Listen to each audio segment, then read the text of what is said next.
lahane Kisana nalhat sate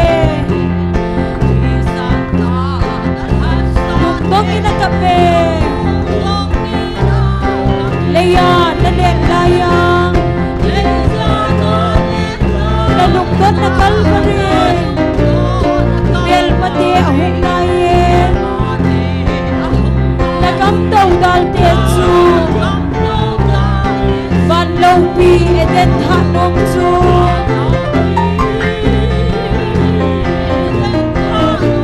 Lungdo numlaw nagamnom su O iti ne hung hung tage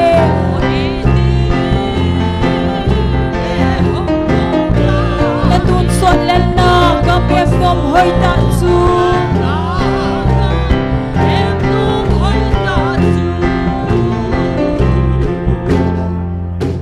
Hallelujah. Chung van gamah ka ingut sa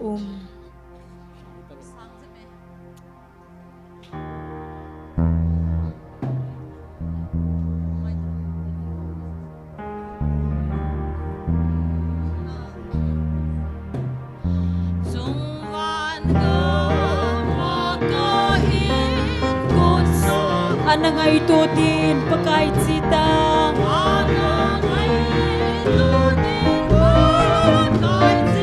Hadam na gamno matsun Hadam sa lungsit eto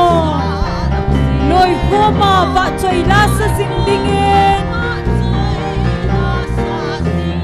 Kumason ngaylo amen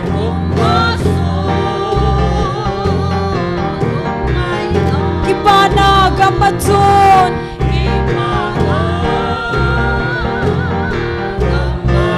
Gimgan thay umdalaw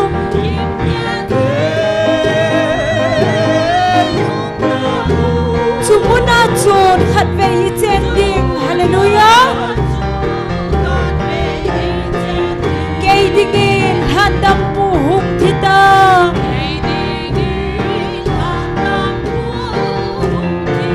Kalhagaw huno na dingsiin Setim na laysi nahin Kaya ko na peldo din Pangam nom hoy tajen singdingin Kumason ngaylo amen Kipana gamatsun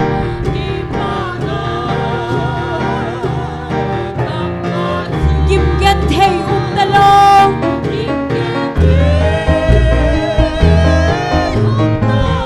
Sumunatsun khatve itending amen Hatampi sisingding mo pagay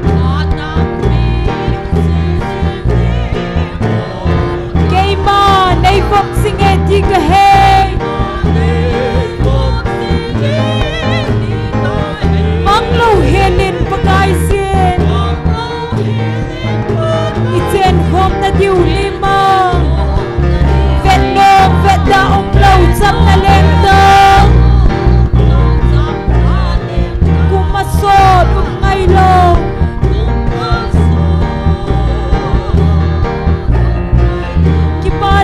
Gamatsun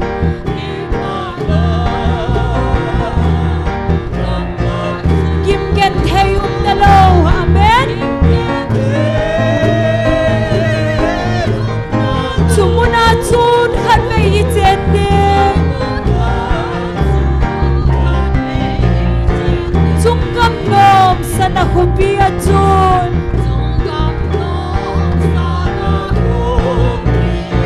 Lilon heso gantay umdalaw Kipalala sa singding Solenan beso dating amen Nunom singding chungka minomatsun Kumason ngaylo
sing dingin kumasot ngay lo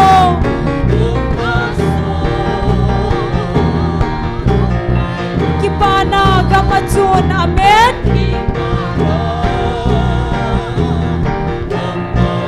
kimgen thei umdalo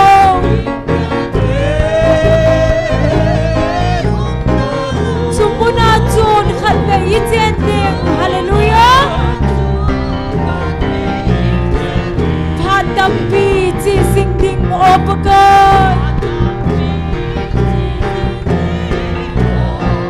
keima nei vop singe ti ka he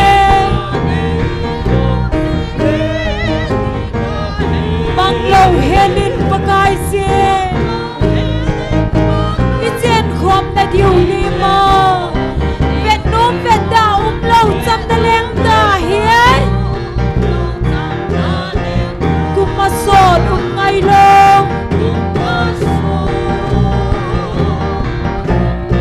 kipana gamatsun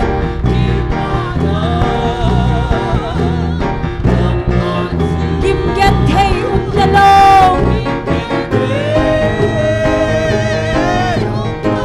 sumuna chun khat ve iten ding chungam nom sana khupia chung Lilon heso gen thei umdalo kipana la sa sing ding amen cholanan bei so da de nun nom sing ding chungam in nom chun amen kumasot ngai lo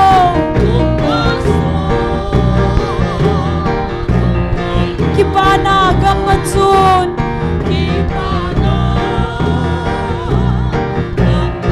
kimgen thei umdalo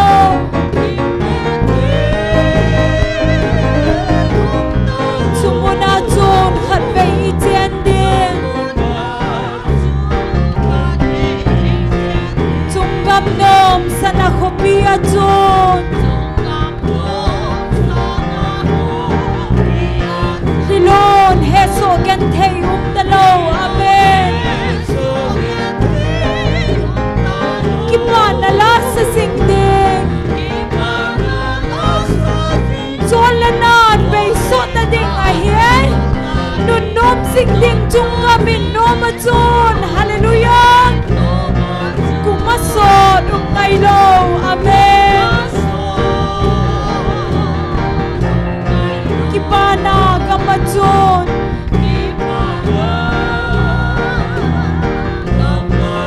kimgen thei umdalo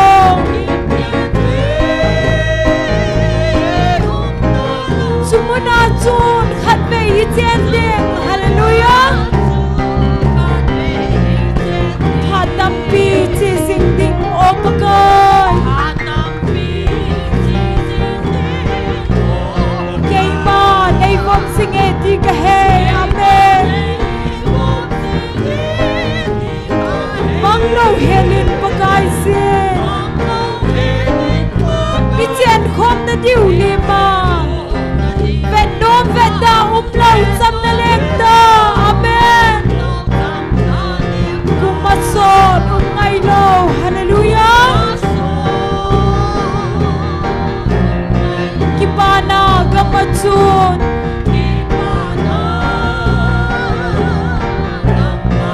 kimgen thei umdalo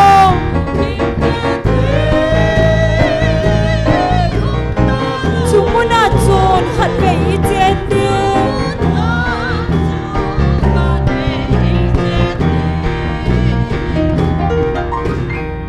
hallelujah lung set na akihome mi pi ho ding khom tau hete Chi hả số sang không?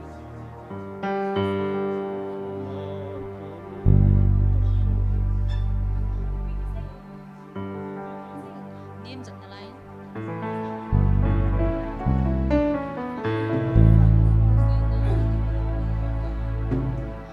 Lung set na akihome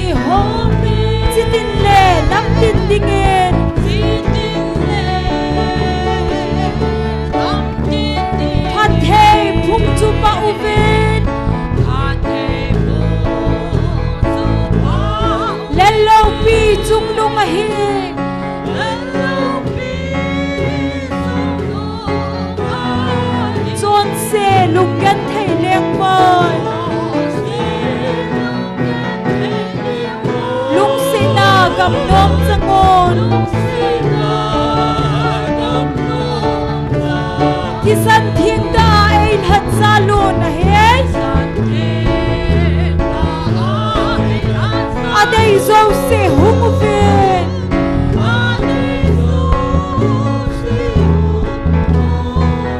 vang phạt cái hộp về đây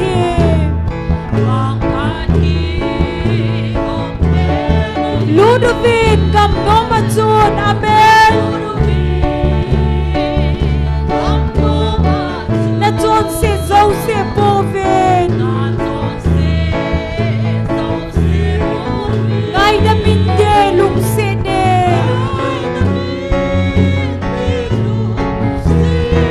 chôn sẽ lùng gắn thầy nèm mơ lùng sẽ na gầm nôm cho ngôn thì sân thiên đã ấy thật ra luôn ở đây dâu sẽ hung về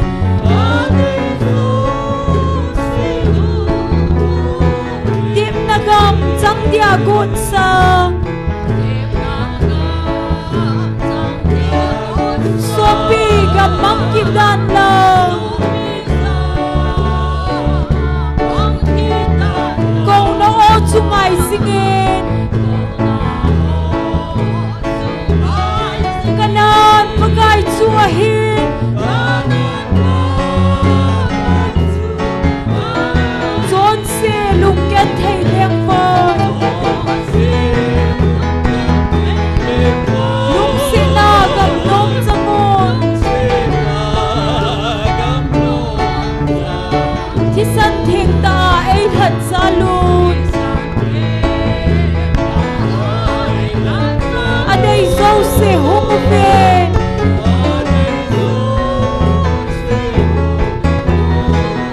Ipa ông ấy cả gia tài amen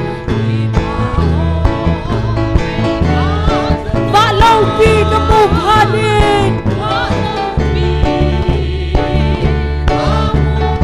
Đết ta in lung hoa lây bê Hà nơ thì sân cả chẳng tơi Chốn xe lung kết thầy nèm mơ Lung xe na gặp nôm sa ngôn thì sân thiên ta ấy thật xa luôn ở đây dâu sẽ hung về hallelujah vang phạt cái hộp về đây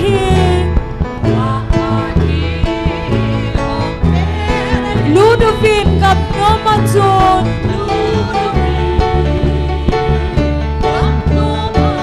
na chôn sẽ dâu sẽ bố về ngay đã mình đề lung sẽ đề chôn sẽ lung gắn thầy nèng mơ lung sẽ na gặp nôm cho ngôn thì sân thiên ta ấy thật xa luôn ở đây dâu sẽ hung về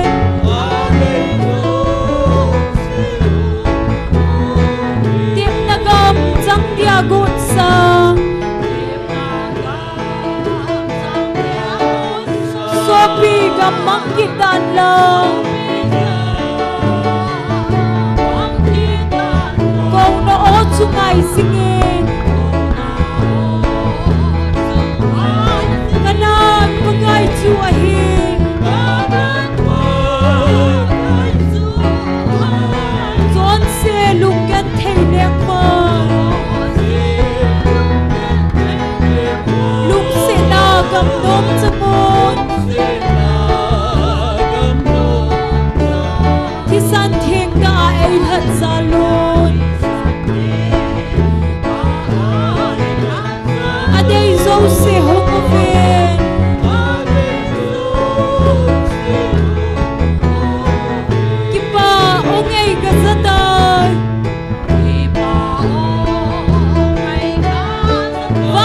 pi ka mu phanin detta in lungolay pe amen thana thisan ka chamtai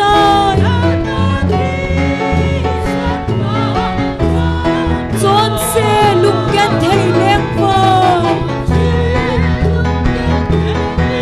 lung sina gam nom changon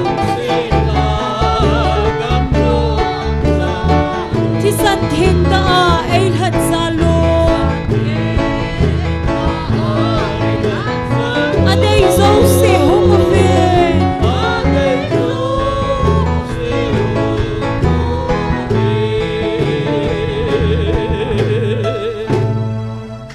Hallelujah pagaya bhai phat zo sen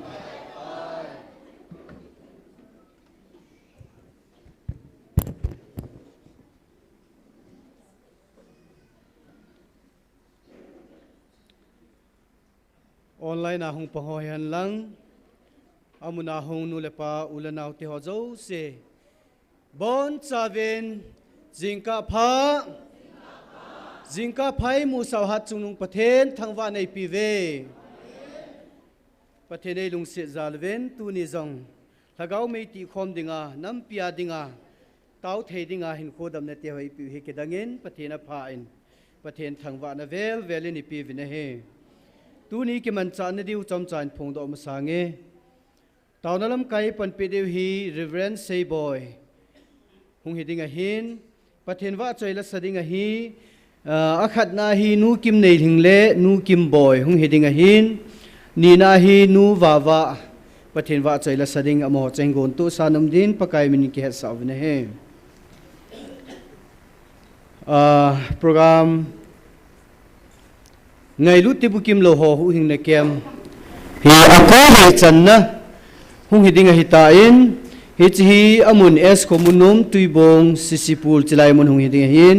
apart hi 17 apana 24 November chanhung heding a hi in hi cha hin nu le pa te ho ulanaw te ho aza phachanin ngai lu ti bukim lo ho isopi ho ta sa mi to bangzo ta lo ho a hi wanga krista hu hing na thu pha sei pi a he the na lai ding ho am namun chewa i hon i he nu jong sei pi utin chule ulanaw jong na sei pi utin he cha hung pangte te dinga paninela adiwa pakai menai hung kitip naw hinten chi jong a lol hin theya program kitup ta ahung pangzo sen hu hingna pen tha ne kichen ta newa chilung mon na jong nei theina devin akimang chading hachate ho jong tauna nagel do hiten program jong lol hing ta chi ha theina din jong tauna ana jui jingu te ti chu masapena tauna item to goma het sa dinga kilom kan het sa hinten jing ni kho hi counseling ki dinga he en chi counseling a jong atam thei pe na ke wang ka jaw tai elo le ke wang ki jaw hu jong la kho poi ti hilovin i hola jong a jaw lo yum vai le lung se tan jaw tin akidan na alo pi na pathen nei ho pi naw kidang ta taw ma he avela panghon jong kidan na mu ve hin je chen pangte din pakai min ki te mo ven jinga counseling a ala chate ho jong pathen man cha a kidang ta hu hingna kichen ta pen tha na mi tampin mu na dingen jong taw na nei piute ngai lu tibukim lo ho program kan phung ta en chule taw na inigel do ki de hen nam sungwa tu lai ta hi MLA minister ho ki hep pha season chong hin na je chun MLA minister ho hep lam lo na ding in taw piute na mi te ho amoi ho representative hi jivin amon sei khil bol khila nei tingule I ho anam mi ten I thu lal jivin na jin bol khil sei khilai lo le ki pal na nei lo na devin hep lam lo na devin taw na gel do te Bible ni pi sayam luk bung khat chang som thum la sigi na chun izina mi ti le pathina ku na thu po chu thilbol thailwa lo ding a hi ati in ya chu pathina thu ko na thu po chi pi ham ti ana ngai ho te o in sim do nge pathen kam sung so lagau thing thu phon tun ke ma ka kitip na thon pon tin nang ho chunga jong ka kitip na thon pon tin vevin nam len ta khat ke man ka tun do a hin hi chinam len ta ka tun do nam khun na hin hol do diu a hi aji chu ta sa kalhan mi te jong ama ta sa bangin akigelin tunia lhagawa kalhan nang ho jong ama lhagawa ahin gela ama hin na pingama nang ho na hin panhu diu hi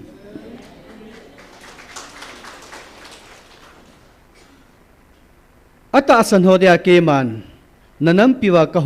ka hoi do na thua ka ho pino sam number som thum chang khara pa som lani chan in pi ven he chu in sim hla ven asim nom jong sim kit thewin tu nang ho dia ka koi thugu na za ta ve ka din pinale ka thau jong ka nu ta win tun alhem ho chu ka sep hlan ata chu ka pho ka phong dingin alhem chang se chu ga nei lo din keman ka sep mang tan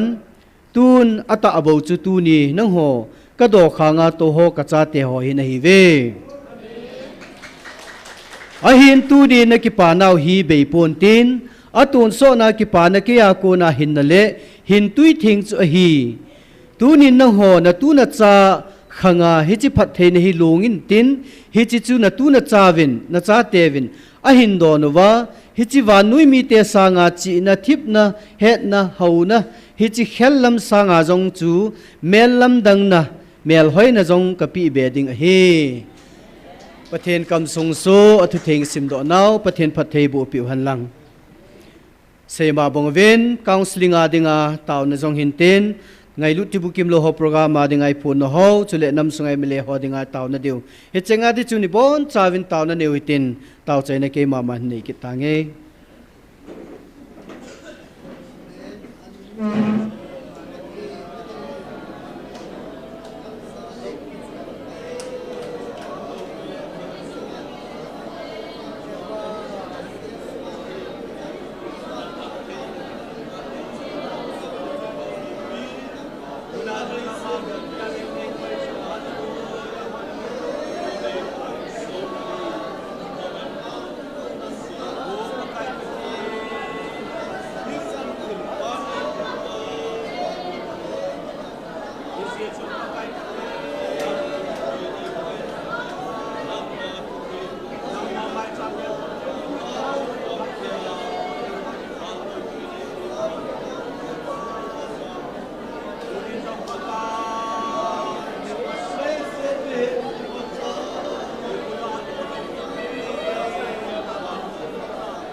Hallelujah. Amen.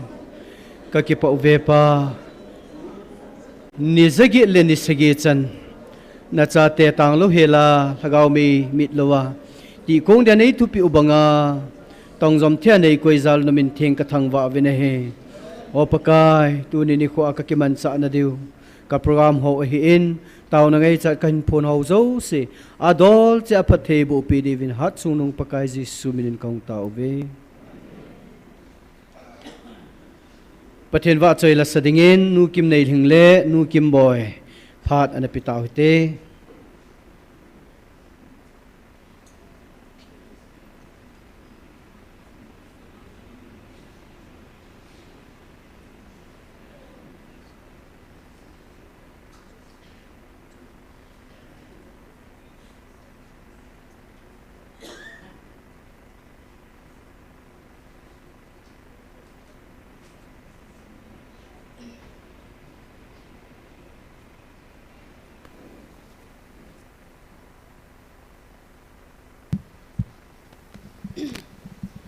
Hallelujah.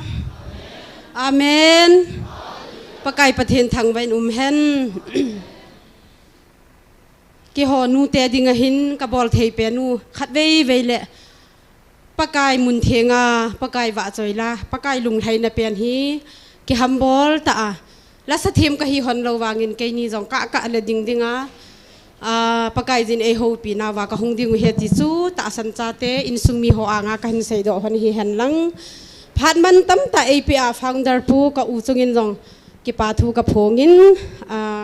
tunia isa do diu cho helem mol chunga chungleng wa chaten bon awa chayule e ho asim sa alim lo a e simu acha ten iti iwa choi da diu ham ti hi hin sa do hon inge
cha te chu hi tao ve lo mun ta san cha te ho lấy sĩ phụ xin đi dọn tiền leo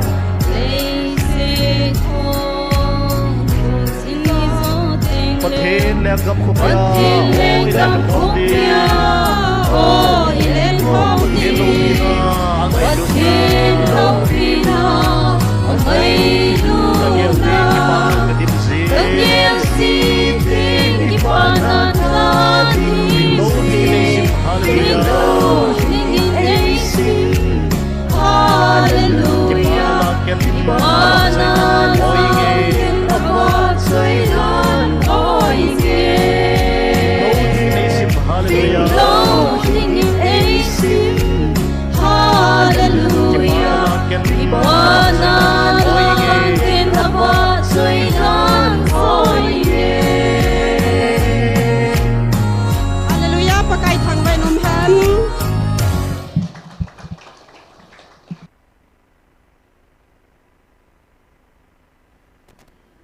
ki paumen nu kim nei hingle nu kim boya kon pathian wa choi langai ta hengai ven amani zalim pathian thang wa ve nu wa he zole pastor sei boyin man phan te ti phalan ko di tan ten program achai geya elam kai pi diu taw nai tem elam kai pi divin pastor sei boy phat na pitaw te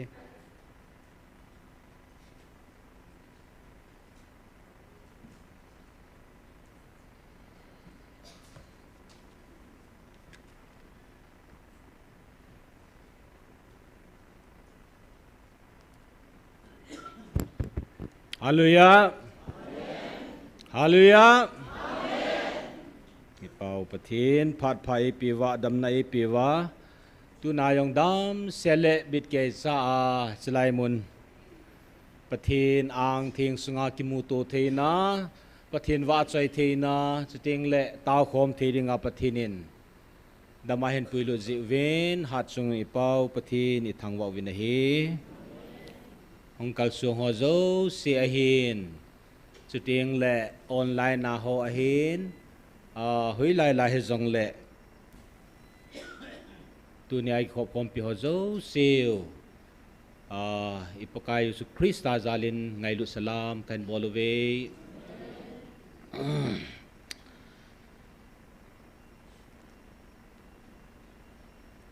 Christmas hong nai lam tain chai na lang ting le lalam kai ho la dang ho in mi pin ni sa khom diwa la khat jang hi hol san ne koy han lang yam tia in sung langa taw na ki mang ho ong ki chai mana hele nom ten pathin wa choi hutin a season jong pathin zalin Christmas lam iza thilo ham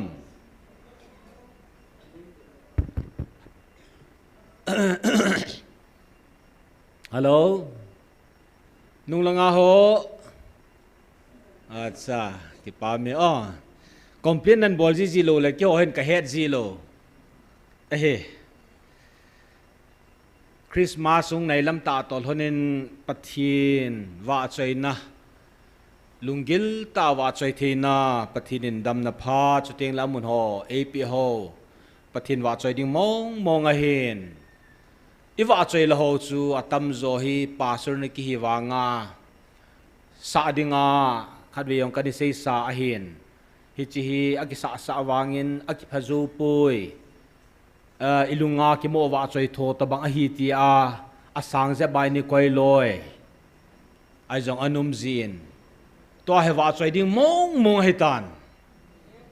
lai za kham ham khan ho chunga pathin phathi chang we kan ni sei na toy la sa ho wan gam ngai na la pathin ngai na la bo mong chu to sa phat mo ai tai pathin te keloi kho mong hi phar wa hi ila sa ho hi even na he le reality ta mong a ki sai phat chun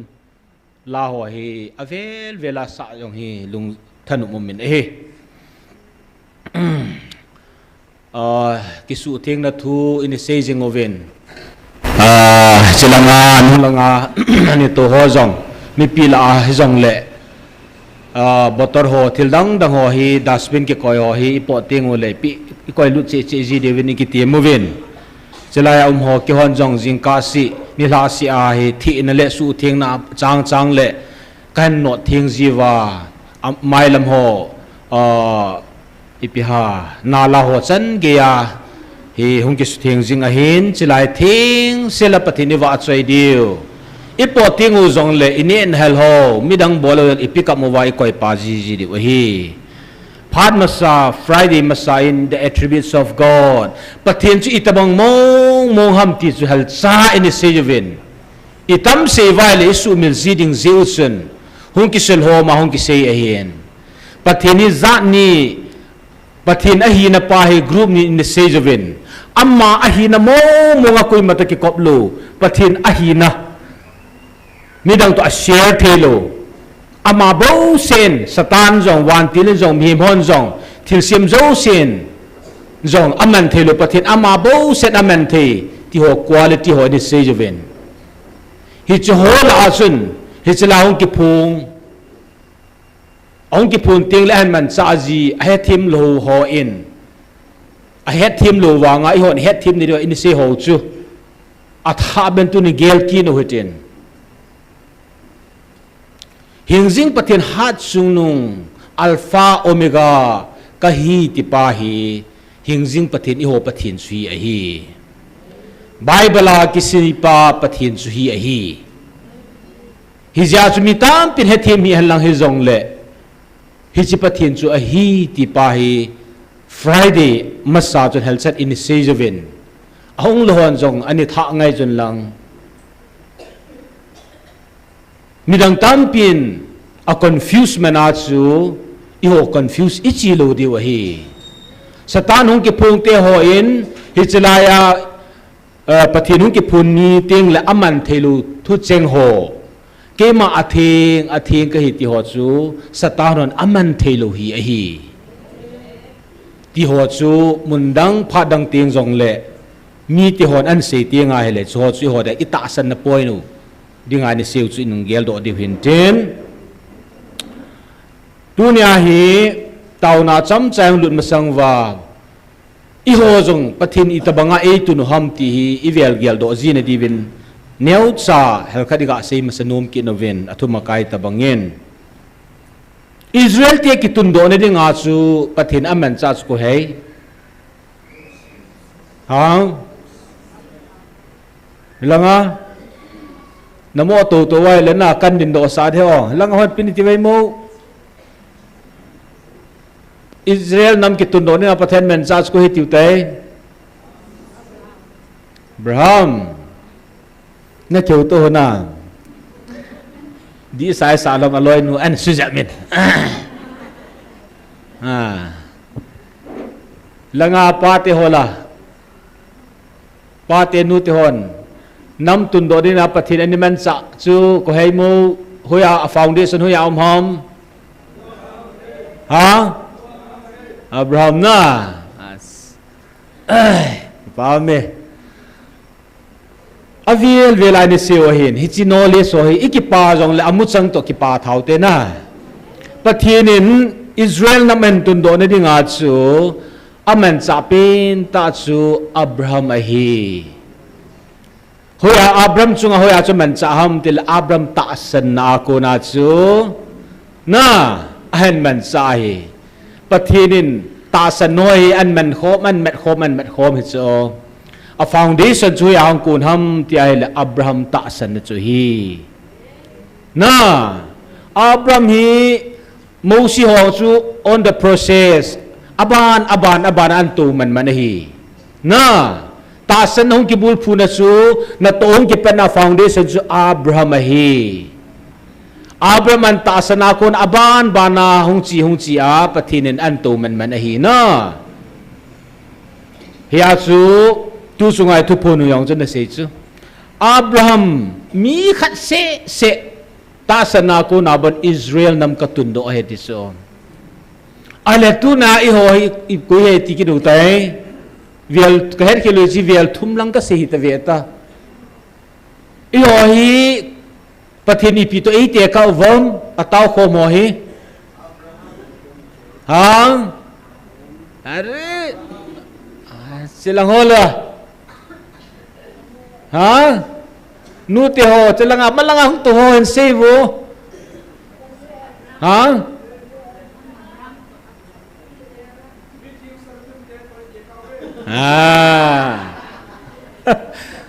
pau neu chu tes masa chung pas le tu chu hel chat an bol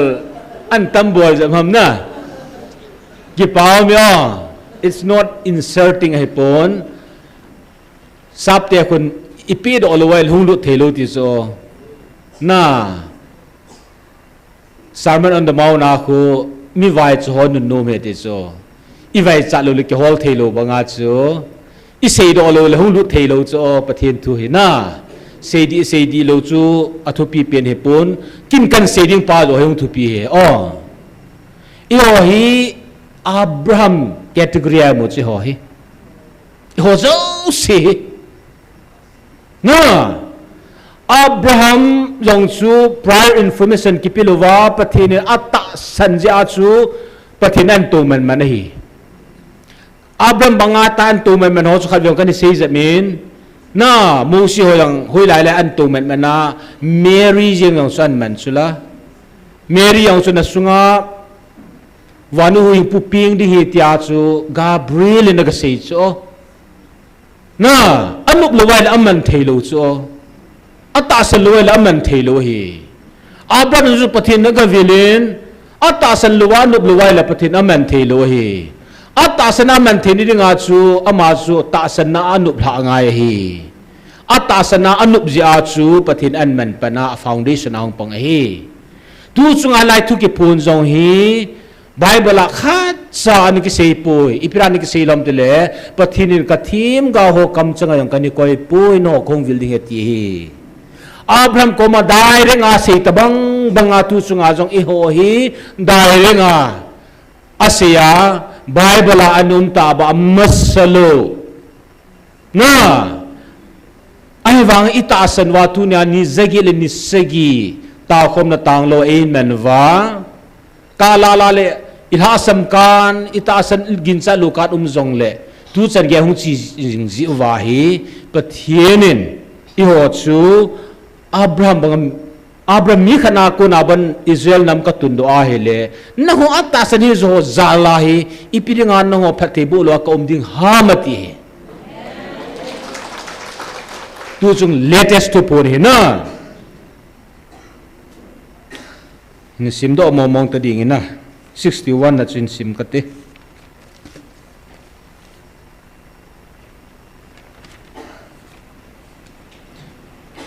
Tunan na ho kami Israel te kamin vo na le keman kalhan lo na zong taasan wanga kami pa Abraham wanga ka kodoa kapuya ahile nang ho kema e taasan mi hizat pi iyon an number ke lo pathin hel so online na hoi lai lai yong le na gu thimaneu cha cha taasan yong pathin a le mang lo ri so ta sanan kamuti chane yang let sun ati chu pathin hen ami do hi wa ta san jong chu aphet chum no de he mi hizat pizala ipidinga nang ho nam katun loading ham keman ta san zala bo katun ding nahi ve hallelujah verse 61 he na tu chung thu pona chu mi khat zala ban Israel nam ka tundo theile na ho atasan mi hiza zala chu no nam itirana tunglo dinga nei ngai tu ha mati ya chu na hi ho chunga hi God lay the foundation upon us tu na mi hiza chunga hi pathina avela pathina naman tundo ding ting le pathinin thu aseji a na heji thu sei hong ki ta san ting chule heji chungai pathin namatun ji hi dunia sei diu chu hi le pathin nam than ti hi chom cha ni ho hi chom cha cha kan pi ding tau na hing lu diu hi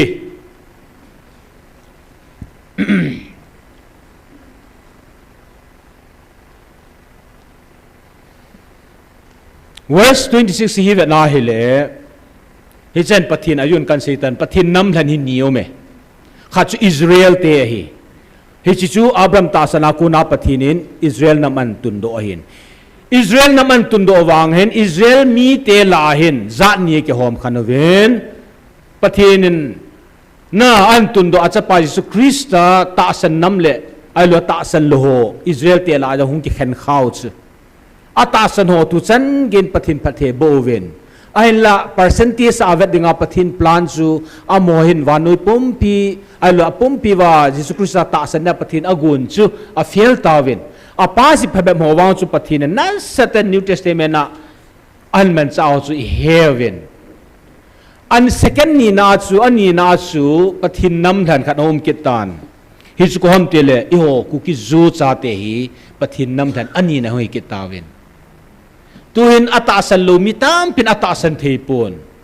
vano yung an taasan ding ihon yung itaasan tawi na pathin nam than ka hi ve tia pathin himi za na taasan jiwa no nam hi katun te de ti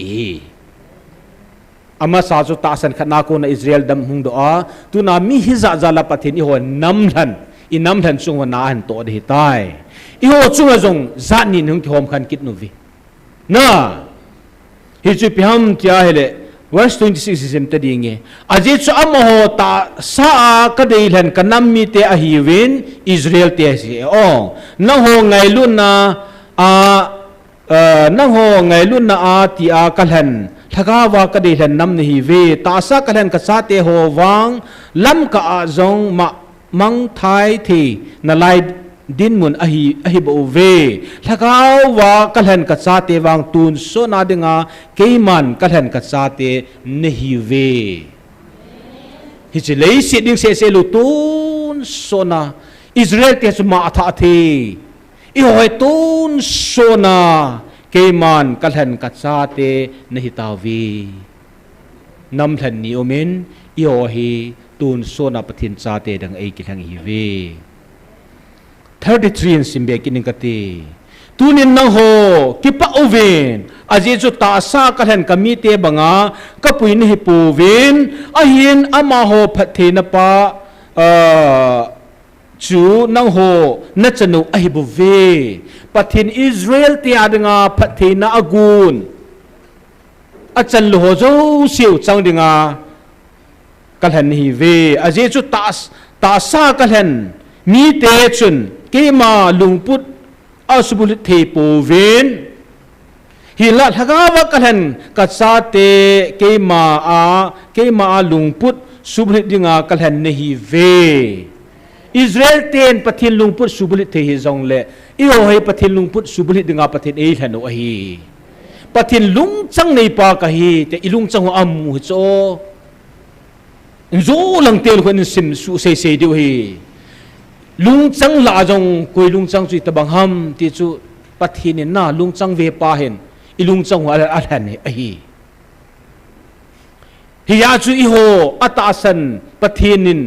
tu sona an than ho la hen thil ni ga se kinu te nakul ni om kinin tu chunga thu phun chu na khoi ta ve vela ka sim chu ave vela ka sima hele alo pi dan chu ni sin tin Bible study ki bol hal lang non save lang chan presentation ki bol hal lang la lungzat ma umai na hizong le ema eman avel velai simte te du hi tu phun hung kit ka ai chi hoi tai simwa I het chen thelu wai hong le ki do the ji hi na he chun tunin na tun hi chi na zau thugu chu na kul khana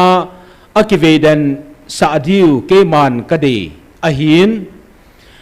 nakul danga akive lu son ding keman kapal poi ti chu nakul ni sei chu ata san ho nakula akive dan hi kin kade jin ata san lo nakula akive dan ding kin kapal poi hi chi chu switch off iban bol sa wa pathin ho da gu thi ma sei chu khunungin za jong lew ai chu nakul ni sume iho nakul pa hi phathe na nakul hi chu tu chunga chalaya GMFDI muna tibukim lo ho jong ka vet na hi le tibukim lo hi wawa ham phat na tau chu mi chu el ba he jong le nakul thu za mo be si lo chu tu chunga nakul thu pi na hi avela kyong avela ka sei ta chu na hilai simai le nakul thu pi dan hi mi cho he long len na ko lo pha a hum chuna I won head do lo chu anako lu thu zamol wa dum chuna ki pam dan chu na tu na suplu now tibukim lo ho jong nakul ani nei pau wa ko na hu hing na ki ngai do diu pa hi thu pi mo hi na hu le kyang nei hi wala mit ni maum hi alang jong nakul ani nei pau se pa hi hi chi se a jong pathinin na hing se na tun sona than hola chu ipan then ding pin chu hung hi ai na ipizan na kul ni chu khat athe lom ajesu mel ma pa in pan alla hi chi chunga chu mel ma pa na to na เทอหิเจอินนังมาฮอนนักจินทุบดีว่าเกมันกดีสะฮีฮิจินนักูตาสลูนักูละอัลลูนาฮิเลเมลมาปันอัลลาทีติโซตาสันดีดีไอลวาเลตดังจากตาปะทินทุจลายอากิพุงอัตาหมัตโตทำที่อา50-50อาอุมาโฮจูนักูตาสลูนักูโฮจุนน่าทุพลูอาบาปีกัลซิวจูอิซาทำกันให้หุงกิตาวดิ้งเอามิจูยาจุตูน่าให้หอนนักูลนี่นิวสเมอินำสุงวาฮีตูน่าตาสันนักูลฮิจาจูโฟปะเทนอิติไวลามเดียววายมิลิโลจุดในตาวเดียวเตลอดังลูสเมสุปิเตหอที่บุกเกมโลหันจงทั่วจะที่เป่าให้โออโลปีดันนั่นจูตูนินจะไล่ disability กิติจู ministry นะ disabilities ministry กิติจูประเทศนิน what do we mean by disabilities physically disabilities ตาซาที่บุกเกมโลอิติจิโอเฮไอ้วางประเทศอากิเซลกูจะไล่อาคอยจุพิฮัมอิติไอเลตาซาที่บุกเกมโลเสกิบอลดัมนะฮิปุยจะไล่อีเกลโดกัลวาร์วาปฏินินเอมันสานาวจูสักาวา disability สองตามพิมันอามเจนปฏินิทั้งวาเดียวฮีตาซาที่บุกมโลเสปุยสักาวาหงดำโลสักาวามิดโจโฮสักาวาลำโจเทโลโฮสักาวากิปะเทโลสักาวาขดเบียงเทโลนจงขดอีเบียงวินตุนมีจัดอิปตาเวฮิจิตาสัลเลกาว disability โซกิถอยดำนมุนฮีปฏินิทั้งว่าเดียวฮี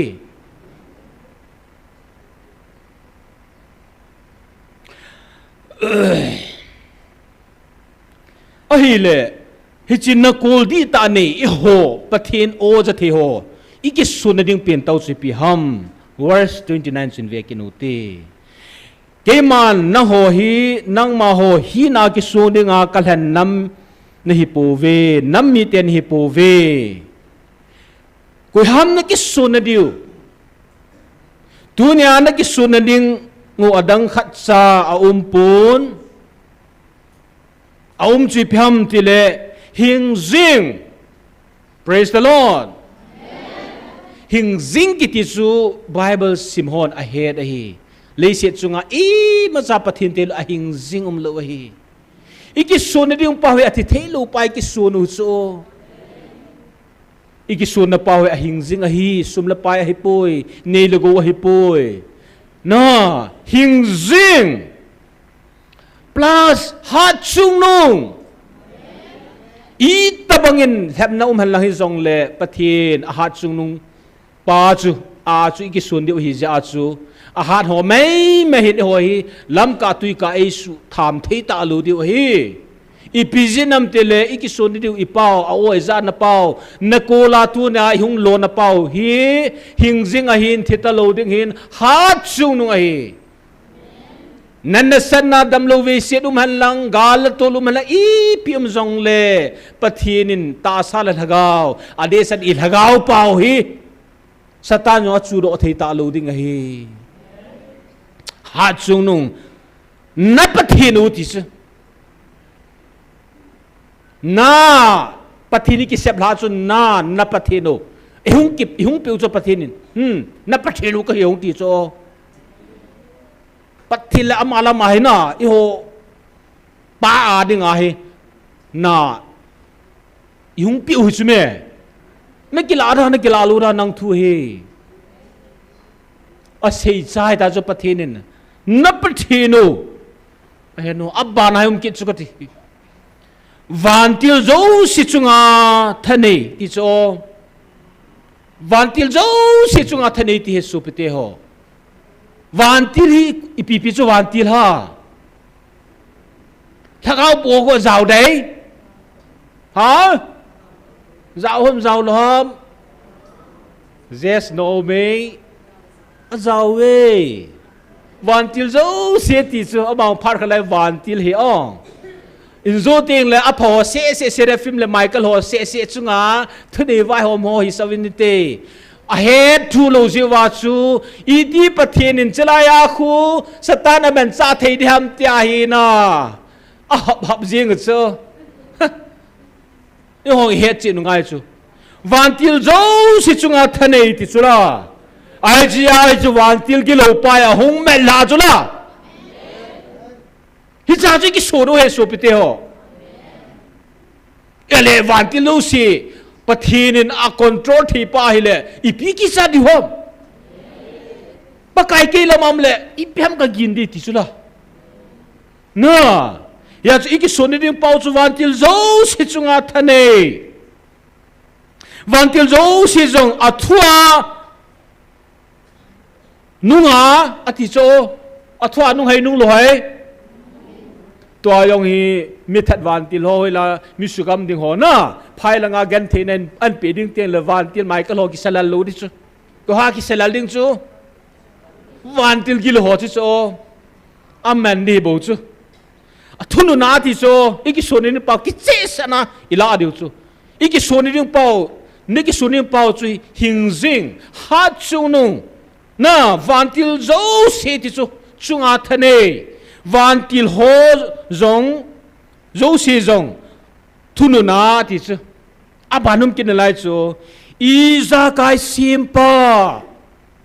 thil zo se simpa chu pathi nei na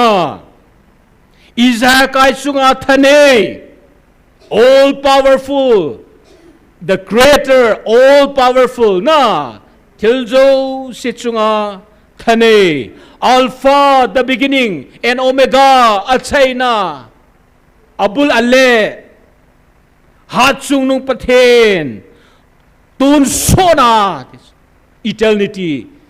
Friday masakan si correctal zo si jalai warsai su na khat ding ke sen lang jong le ai le khabutam pipi su do thein hit ali na len the chu jalai pathen hi quality an se hoi na tun sona ke healthy ne lo immutability ke shell lo unchangeable pathin ke khel lo ke healthy ne lo tun sona ke healthy ne lo na pathino ke ma tai lo ke sona ding dang na ne diu ke man ka phal poi tis hallelujah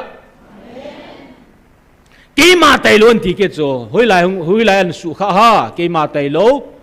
pathin dang na ne lo de ti so thi som la hong jaw ki ta chu la ke ma te lo pathin dang na ne lo de ti thu som la jaw chu ya chu pathin na ke ma tai lo ki so ne ding dang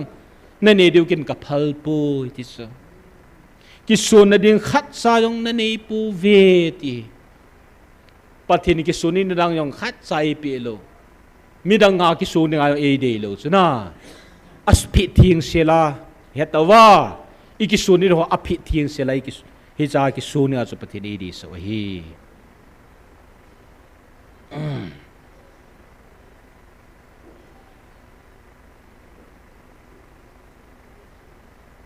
aban wels kan simbeng ka ting taw ne man di wa hi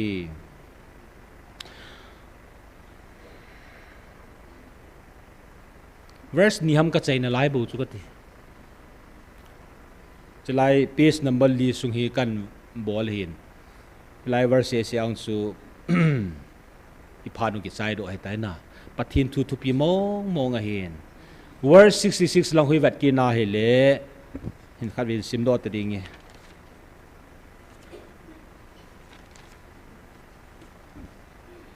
Velvin ke man wanoi dinga thu kape ti chu wanoi da kape thu pi se hai pi sin ham si vanu ada anipi ti lu ka pi ti api pa chi cho chi te ni same person mi kha he ya thei tawam alung da hon ni velvin adi hamadi lo ham vanu adinga ka pe ti cho api nani pi wati lo cho ka api pa hi sa pi pa he chi tha khat he he thei tawa Hallelujah.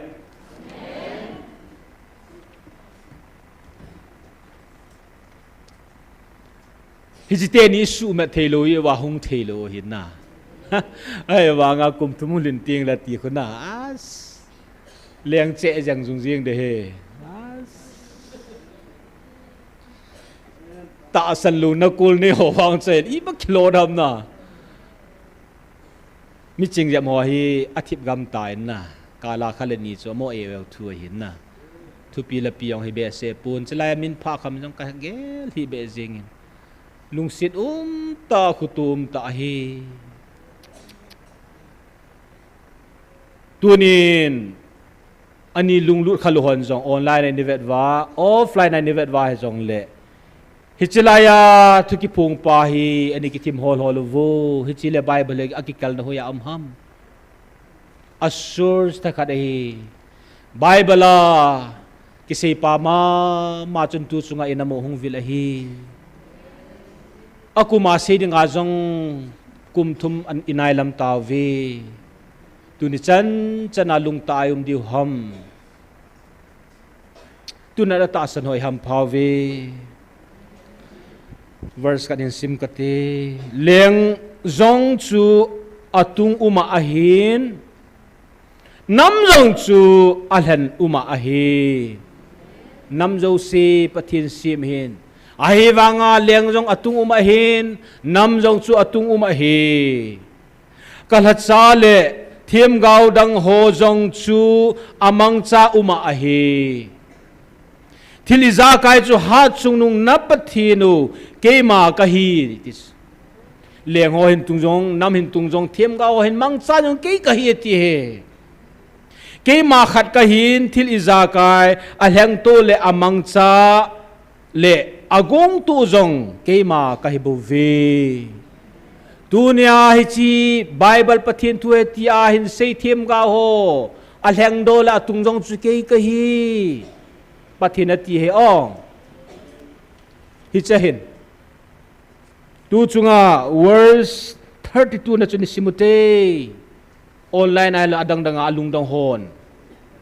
leng jong ke ma tu na hin nam jong ke ma han ke ma tu hin thiam ga ho jong ke ma han ke ma tung amang cha ji hi amang chon an ji do hi chi thili za kai chu ha chu nung na pathinu ke ma ka hi amang cha abon cha thiam ga hon leng ho han lang abon cha ha chu nung ka pathin ke ma ka hi abol do agong to achati hi ye chun pathini thangwa wen aban ki chi bele yung taw man loading zi wen tu chunga chu phongle le han dr heginin I bible replay review ke bolatin pathin Israel te formula anipi ma e puyu chi ho hi hui lai verse tam hold on ta ding khana chu okay 84 na chi ta sei ki chu Daniel chung chang thu an season ka koma kami pa Daniel in thumve taw na aman jing bangin nang ho jong ka anga mi mai veluvin mi maya bo khub lovin ke maanga ni dantina thumvein hong tau jingo ke man ka hetai hallelujah tunai chlai kui anga ki bo khu mai ngai tu hom supite ho eidam ho hetim ho thu ila di halang le ke yong chala khong din loading a hi Gabriel in interview able lovin tu chung latest to phun ma sanga chu na sata e khul gi loi somle mi somle sigi kani ki su to oven ichini yong chun kani la so di chen oven zadang nam danga ki phung mo nei ngai tu ham han ti chu I ho ge la chu pathin nam lan hi win pathinin hitin na neglect ta ve ti chu som la kan sim do ta ding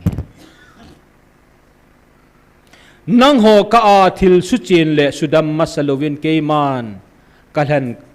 กระจาเตเลวานนุยดิ่งินเกมันอิมาจาพงปูงีอธิโซ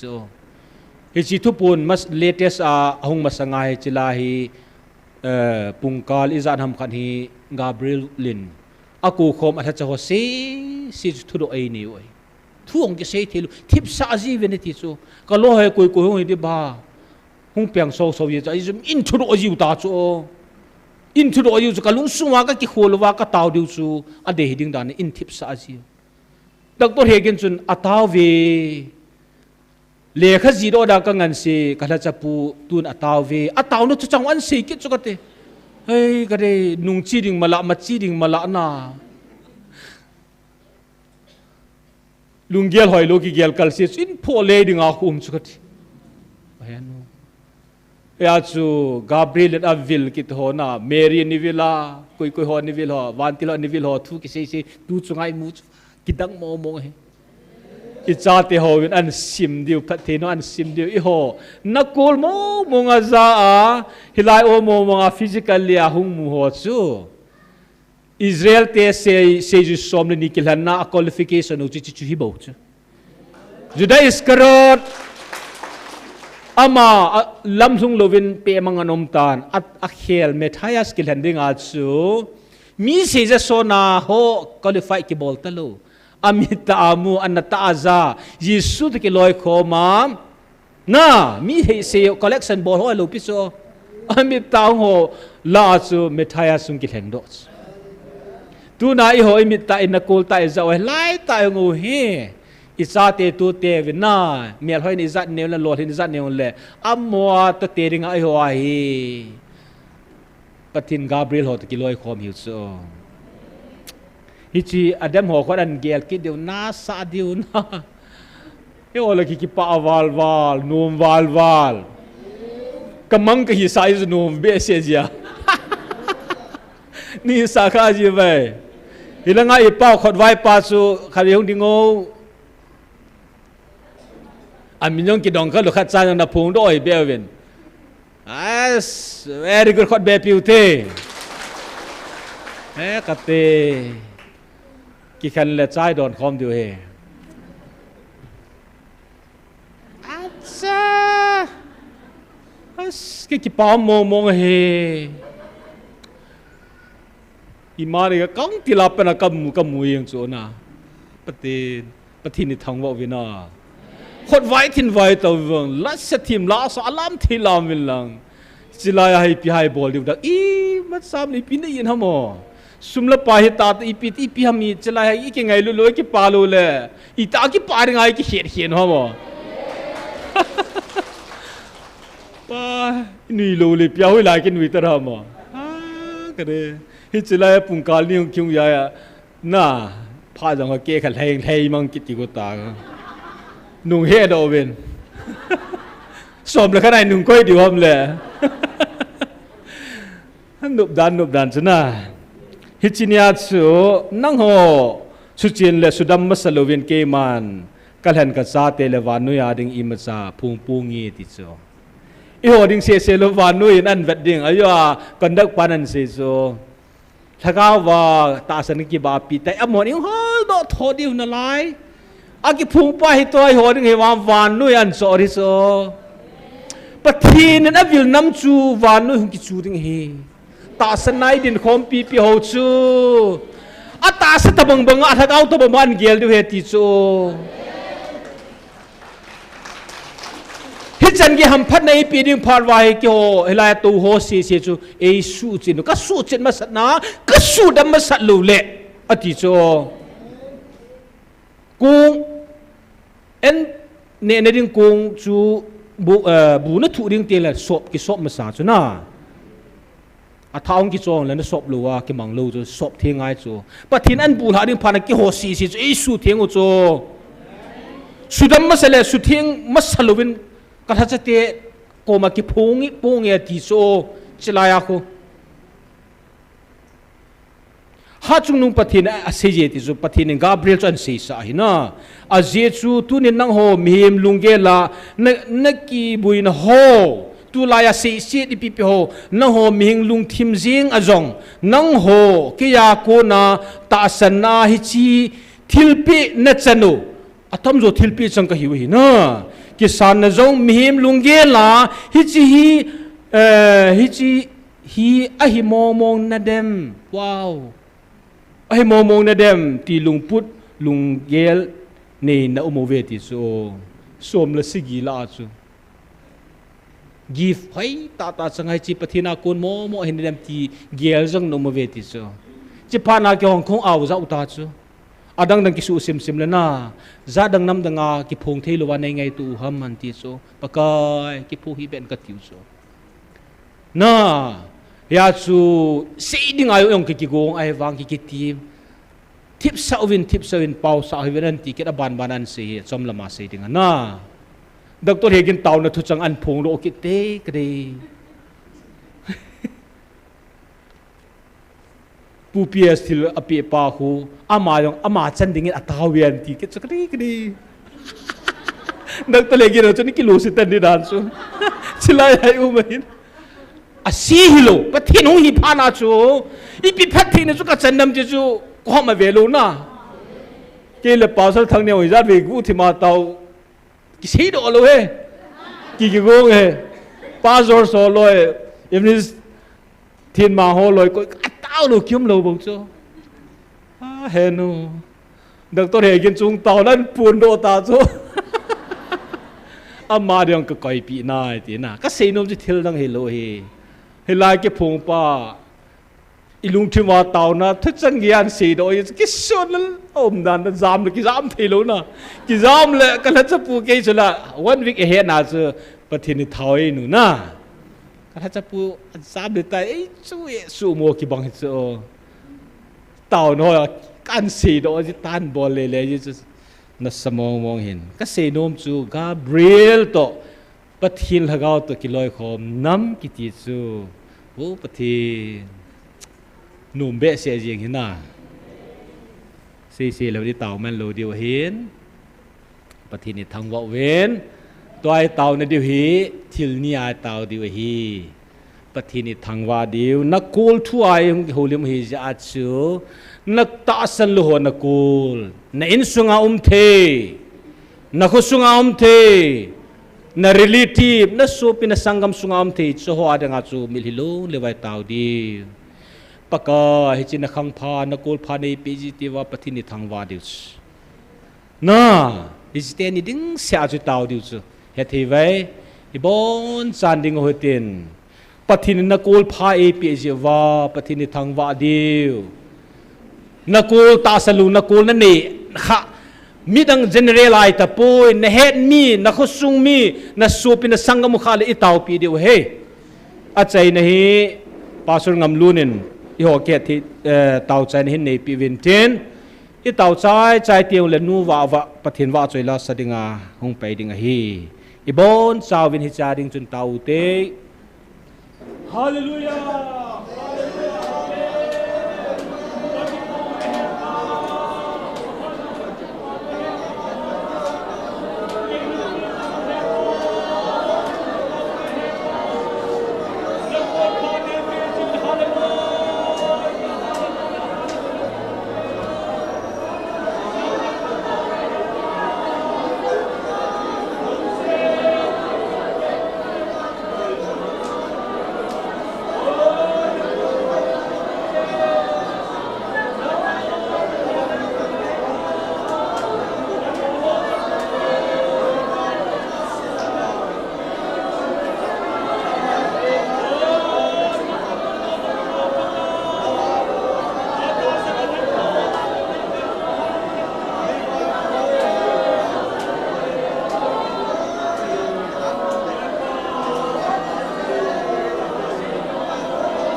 pa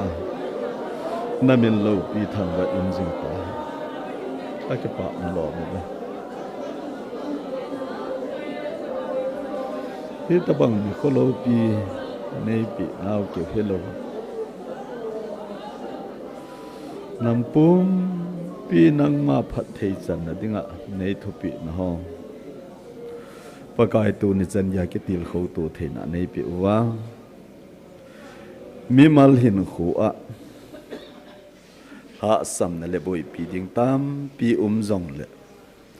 nam pum pi nang ma thu pi dong zu ya tu ni chana kal song the nei koi na hi to honen adol cha nang ma phat thei ka chan naw avela ka chan ki thei na diwa het khamana ko ma pan pi na ka thum ho ka thum hling lal na wa na lagaw nei su bulit pi un ka thum khil ho nei ngai da mun lo pi na le thang wa na nang mana chan zo sing thei na ding hin pakai je su minin khong taw kho mu ai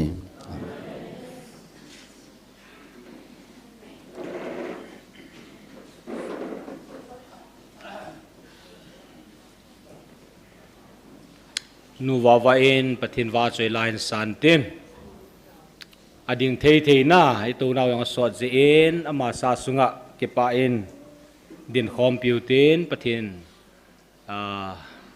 amanan sa chai tin la ban du diu hi ding thei thiang ding u te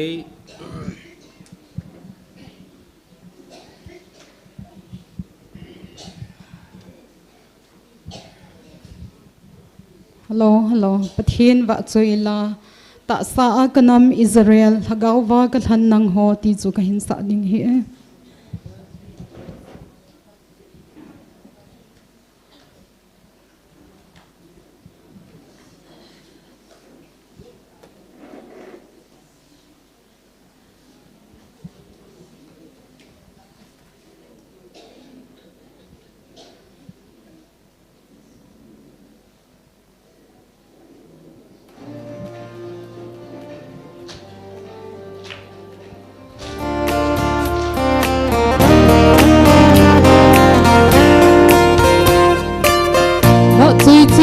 Hãy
subscribe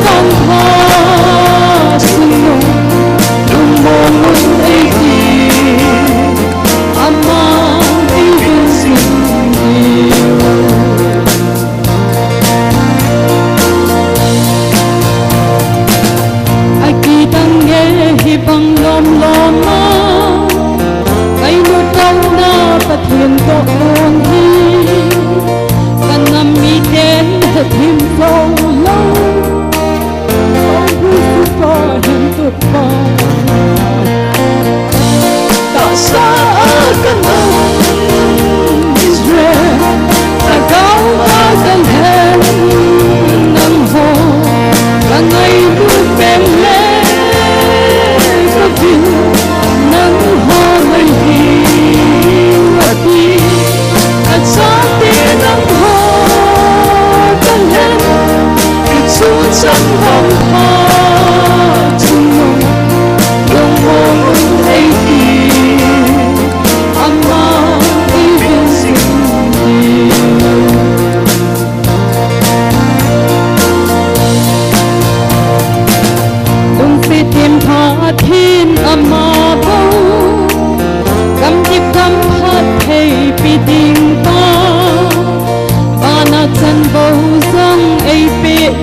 bin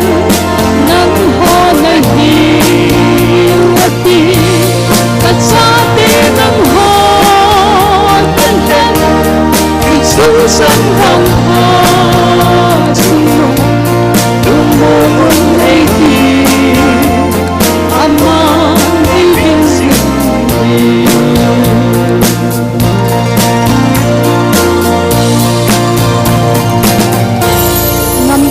ประเทศออยจะเทนดีวินประเทศนวัดจอยลาพัดเทโบปิวหัน ขอถามเบียงเบียงกินุเต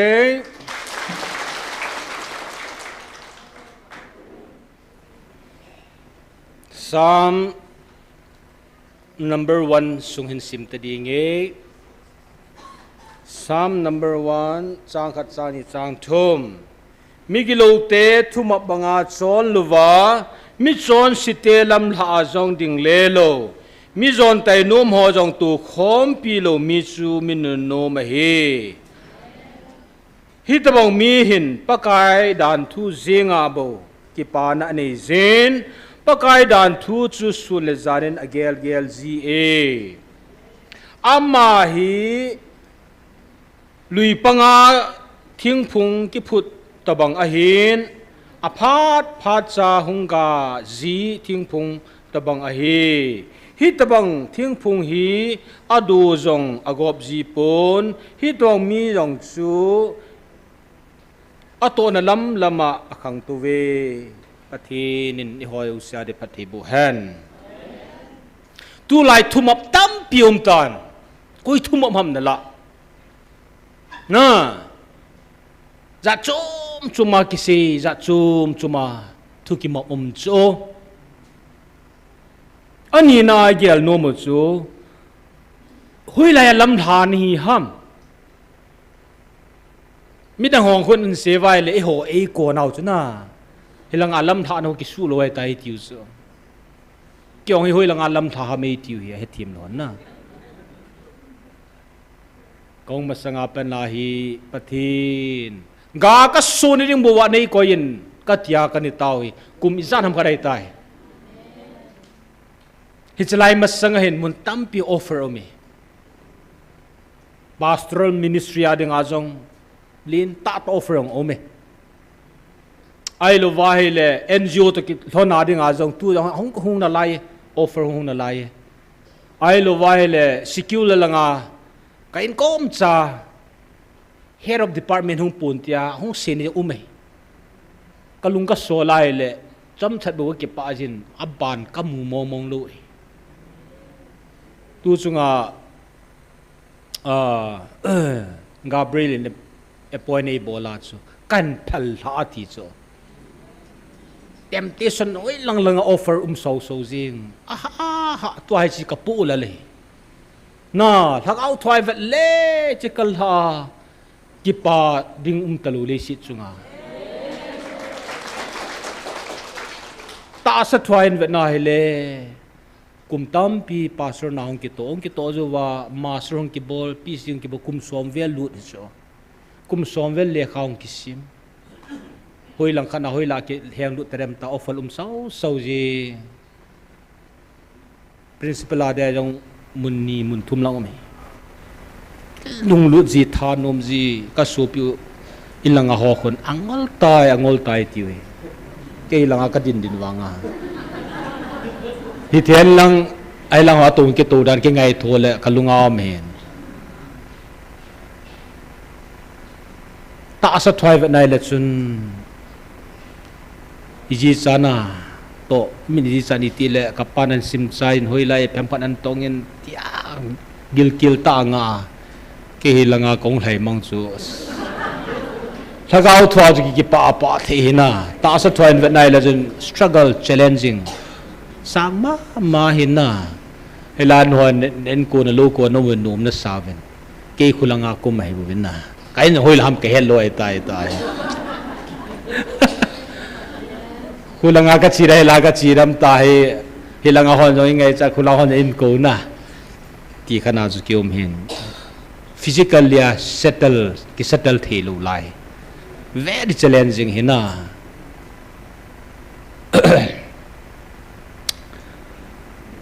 hi ya chu chilai ga se no mu chu na lam tha hoi langa lam than hi ham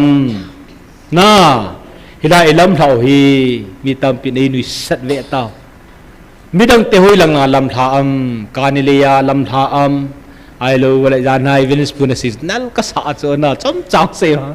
ya ni phan mang te ni chun hoi lang lan se ta his ta bang lieng lieng a chna tu na ilam tha na hoi lang ham lo lai ham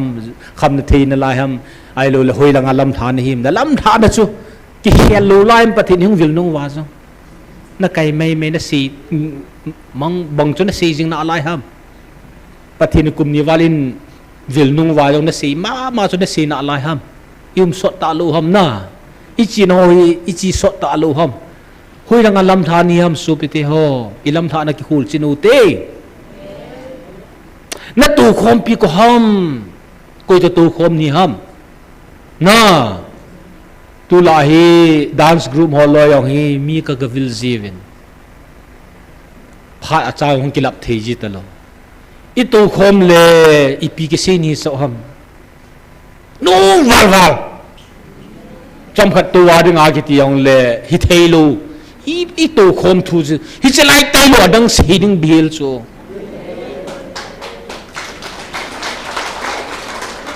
na kinove ti chin a lai chu I tu khom pi ko hom tu lai na I se we chalai a ho hen I ti le thu pon hong de tam thu pon ma san chi se e ti le ki se chul zo lo hin na sun le zana gel ji ti so tu yan chu pung li ma khai jin ka long pung li ma khai ya ka hai ki gel ji ta so I gel lo si ki siang lo I mun ni ra zu phat ke pa mai sa chu a suna zana gel ti se na hi su tu na hi hui langa lam tha hi ham koi ta na tu khom ham koi ho thu ma chon hi ham pathin in tu nya na awa e vilwa nzo tiang le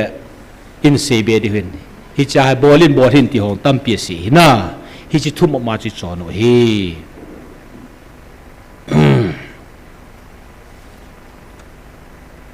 dalam kahon la khat ini hol pi wintin hichima sangahin psychology son ase khat ga seutin psychology son ase khu pyam tile mi allo thingi helang allo sami helang amel ho helang au san lang au awai jong le ama chi hin lungim nahi apo khop chi akipu he ti so hi chi ja chu YouTube dong hoi lai dung a khu ki gan the yong le ki pa ni ni ni ho ho ki hol nom so lo ma I cha tel chi hil go le nom ji lo so ye chu li si chu miu si le student ho nang gan the na thu ya chu se be bol be ti hin ha se ya le I ji jong I cha tel na e jong ki ngai nom be se le nui ne ding ye chu ki pa ni miu si ki ngai cha chu li si na gan the na mun hi ji hin na ya psychology so hin mi hin apo khop che gan the na alo thing ho lang pathin na tong la tong lo dan miu si hin I khop cha gan the ki ni he ti so hi chi ja a hi nui na the minan se ti le mi ki khom jing he ti so na he the ve ya yong chu pathin tu se wala nui na the ha se hoi po plal di se ve to I pi jam de nui pa ta phat chum thil chum hi le nui hi no ma hi cha ka ti mi men hi lo mo hoi lam khat ta le bo khun ilung ke laung til bo thil chum otherwise nui ni dis ke hole re ji ya ju tu na hi nam phau be ti hel chat a chai din seu tin na yam phan ho ma mai seu la nom me na ni lo mo ham phan na kan ti wa nga he alang lang lep tu ji le na verse 85 hi kan se even na he le alang khana ham phan na ta san ho deng ham sin hi ji na chu ting le chilahi pathinin yam phan ho la chu akidan dan chu Daniel chu leng ho le order ho masanga kun lova pathin masanga kun ji bangin ni khana thume taw ben ho jong mi da ho si le thil dang ho kun hiloven si ja pi ho gieng loven chilaya thume ve na thaw ve ti chakate na akidan lan kon da hor kha ve in mi pian taw gur sa helanga ho hen ni ve na abol thum ve an pha ji kala la li ve taw na zo na alhang pya la ro thum ve na taw kamutai ti chakate 84 verse 84 na chu thum vin hung tau jingu ke man ka hetai de chu pathin na gu thmai bola he ne ki chi the vi no ke la ya ka tu se se chu lu chu ho zo se hi ita san no khan nai le pa san na an le lo de a hoi lam ka dung yai lo ya silai tau pathin an kau na bol cha la an ne nga ka mi silai ka mun thieng pathin ki phun nai ya chu i hol le ki bu thelu la ya lagau gil hon hung wa lagau miu mi ti chula na van ti hom chu ya chu pathinin abo na he de ya chu ta sa lagau ai thin diu na in na toy thebo bon cha pathin he hi 85 na chun hi chi je chun dan thu a chun o pu vin net o pu vin tin ke ya ko na ngai lun na cham hlat ding zo ni hi ta ve ti chu dan thu za chu chum hoa o di hilowa pathin thu za wa ko na samhlat zuding hi vi aje chum mihim maya kun lam him anga ke pilu chan chu mol phovin ten a hin ke ma e ta sana ke ma thu pe bu nit ho le ke ma e ho sa ho chu ke man ko hoi da ma ha set ni tiang zong le ke man ama veng ding le aki thu pi dinga ke man ka van ti ka sol pi a hitai hallelujah igen thi ni wa man cha thi dinga pathin a sol hita chu ka hin sol de ti lwa e sol agun tu mai tai na tu chunga pathin ni give za chum e pi ho chu hi chilaya hung wa pathin hung wa choi thi ngam ta lo ji wa pathin a su mul pho ta cho na i hoi gift a chang lungan ki bo cho tam zo leng tiang ko no men a ki manding dola ki man lu phanin a ki mang cha ta poi he chu amang ding dolon hoi tan ani zu lang za chat pi lo han lang hi le lu pi ta pathin ei man cha go ni ta sa thuai wa nga hilaya ichi ngamlo wai za chadwa hele pathirin su mul pho diwi mul pho da khat hi chong chu hilaya holam ka ho ni ki ko ve give chong achang ve tunin koyong kala chatum ka ti tapoi ajun kondak panan simin ka sep khanati chu chang sep ma ki sep ko se khani lo sep khan pathin a sep khani ta chu amoyong na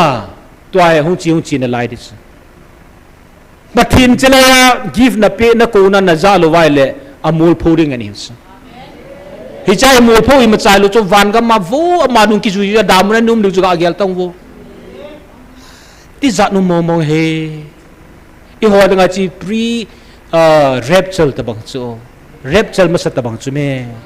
hi chelaya pathin en kidang talim la mel vet na nang na va ne nang da lo thing nai ti ho chan ge ya hi screen ki ti chu hi chi opportunity chu ke ong kani chan zo lu pi chu pathin in hitana hi chan ge ya tu hin lai ji nga jong wana wan mi thing te wa choi kho ma wana hin na bua na amin ka zilu la tun so na ka cha te nga ka than nam ni ta ve ti chu tun so mi te hu su me to ai anup dan hi chi hepalo bia pathin sei na ama na to ama degree ama hina za chat pia chilai munim ho chu na pathinen ka su mul pho de tis pathin lai na nong din pilu la pathin su mul pho de wa su piteo aban ki se le num lo di personal chi di tai na pathina su mul pho chu num lo he o ei chu pathin hoi ei ko hin midang te ko ha su kim lo mai the yo ei ko ya ko no ozalo hung kim ding hin hung na sadi hi chalai pathina ma ta hung ki vila Israel ten inoi moding na lights hi chana uma hilaya ki som thate te na lai ho wang chuna ama cha hina hin lo pin lo lo ti na he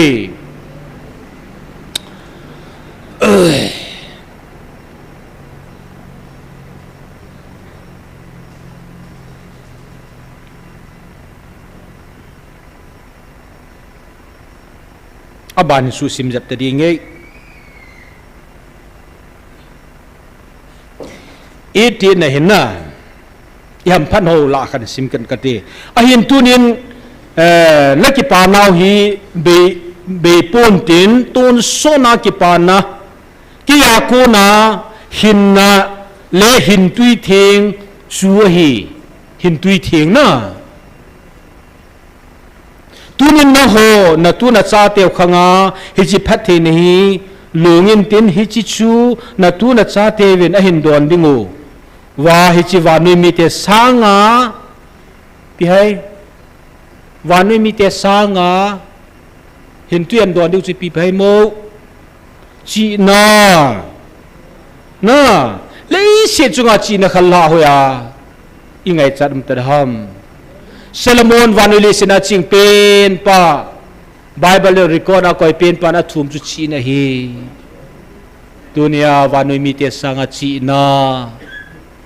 hallelujah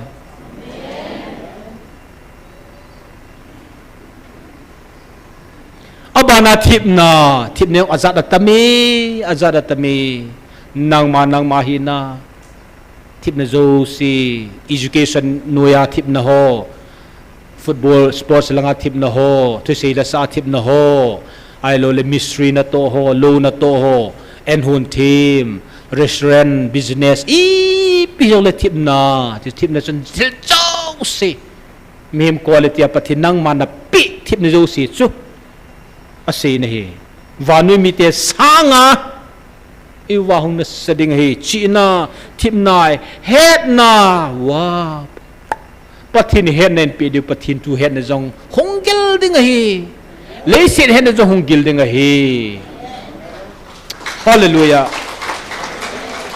aki cha hi la ye su pi te ho pi pium na la yam hau nan tikit na la ye henu hau sat na hi hau sat ne hui ni ve thumi kan si article long kan ji so hau sat nai ti le sum se sai mu chu me ho hen hau san atama tama hi ngai lu na hau sat ding na ta sadam na hau sat ding chi na hau sat ding sum la pa hau sat ding ne lo wa hau sat ding bo the na hau sat a chi tama tam kit so ion ne lo go zib la kal se sai se hello hi hau sat na cham na hau sa mi kim khat awa ho wa cham na mo ne lo na sum bo wa hau sa cham na vai chai chula na sum na pai hawa hau sa in dan aza nia dam mo na dam langa vai chai thi chuna hilai hau sat na tin thil zo se so hi chi kha lam sanga zong chu pi ki nai mo mel lam dan na has chào hay bật thế này lắm đằng tay xiêm riêng đàn chứ cái in cái kiện lớn na mel lam dan na i vanui mi te sanga mel lam dan na mel hoi na zong kapi beding a hi ti cho 88 na verse 18 na suni vetao hi chi phathe no hi na simji lo za ha ka simphal hon kai mu thei ji zo num be se ji ana mun dang hele imit ni ti chan ka din zo ta lo di na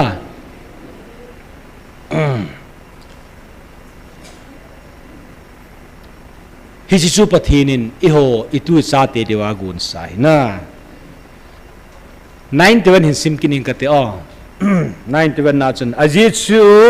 hi chi mel hoi na jong hi ke ma ko na phathina a hi tun veven ta sa kalan kami te bot amelu wa nam dang te he thi jing dinga ka koile nang hol haga wa ka cha te ibola ka koida ding ham hallelujah nang ho hi amma ho Israel te sang in alle thuma 3 times hoi zo le ching zo in ke man ka siam ding la hi ve hallelujah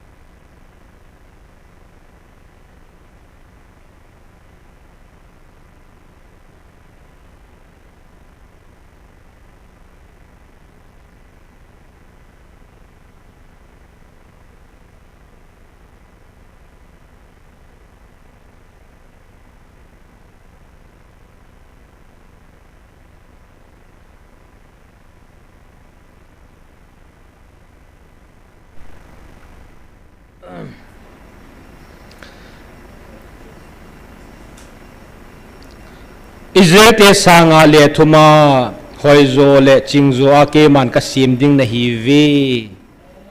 mial hoi le chi na Israel te chi dan chu khalwem kan se yen hi chi se hi phatake a se thi wanu ya ipipilama min than Israel te nevam na thil kedang hi so to le kha Timothy di na tu na so ki sei seng zo lo hi na tui khang len jeng yong khu Arabian Sea ho jeng yong khu Mediterranean Sea ho jeng yong khu cha ko na mo gam tui ha sa hin he chi tui khang len tui yong khu ga ho pai le filter hung do a helanga hi wanoi supply thei ding a hi na filter hi chan ge khu aneu cho na hui leng lai yeng a yong hi ong lai open space ai hu tui ala do theu chu hi zo hi che sang le te so tamai thi na ke he chanin zong wan chung a leng do ma spen jong amon hi win medicine lang hi han lang cosmetic han lang ai lo vai le za chum chuma evan ho tam zo he amo ma sapinin amo sang ai wa hi za thumati chula henu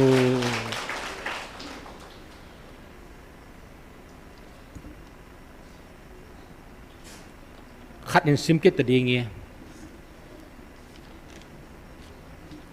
lung kim đi tàu phát chân cần ngã đi sa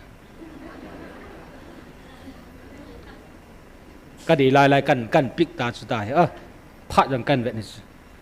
ai lẽ cái sáng chúng ai hi lung trăng là na lung trăng sang pen na yung ai coi chút pati lung trăng về gì pa na First Samuel bung som gup chang khana pat som la thum khui ve na hi le pathinin David thau gan uri nga chu Jesse te na cha te la alung chang avet an than chu aniau pen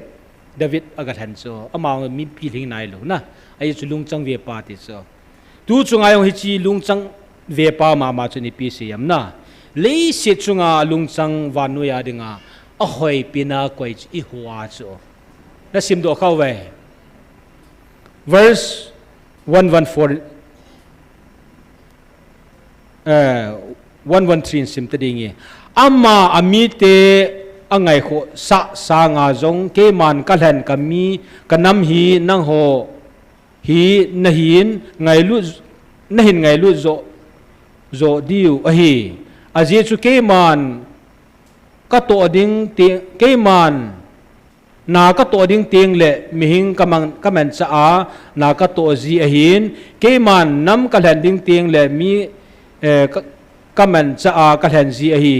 tunin nang hon amma lungchang a hichi ka koi pi lungchang sanga nang ho a ka koi lungchang hi asang zoi hichi pathinin no tung do dinga ja kandak padan sim ban chu kan sim he ong no tung do dang nam ka koi khanometic amo sanga lungchang na phazoti cho ban sim be lehan aji chu nang ho a hi chi lungchang ka koi hi nang hon ke ma lung de ya naman na diu le ke ma lung de ya na chon na diwa ke ma lung lam bol na ding a ke man ka pe lungchang a hi in van noi mi te lungchang sanga sangzo a ka koi a hi hallelujah van noi mi te lungchang sanga sangzo a pathina koi chi ho I cha te nau te I ho lungchang hi a hi hallelujah khatlani ki hu ichlai du nga hoi te lo pi van noi mi te ho lungchang sanga sangzo a ka koi hetis hervam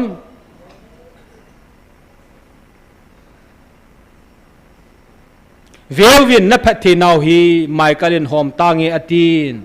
ahin hitsu apart sa a hom ding in Cayman kapat sa hi azitsu Michaelin Cayman homing kating Cayman vehicle nange atin ahin Cayman na hola a tasan na a nakisu boy na lai diu ke man kamuzi a kapal pun Michael in ti zong le ke man ka mu su in lung sung lang ve pa hat sung nung pathin ke man na lung thimu ka mu su e na lung thim ve pa Michael hin i ho lung chang hi ha het chin theilo hin Michael in hom jing ta nge vanuli si lung chang sanga sang zo lung chang yong chu ai lut pathin na dang ho chu hom ta nge atin ai wang ke ma lung chang mu pa in na ho hi tua hi chi pu zo ding din mun na hi lo lai chi wa ti sa i lung chang in lack of maturity tu nai ho lung chang hi mature lo lai hi ta sanan la thil dang dang immature ti la pathin chi kan pi ding hi chi lung chang zo vanoi le si mi te ho zo si nam zo si chunga sanga lien zo lo pi zo lung chang ka pi in hi vetis yo da ko hi ong hallelujah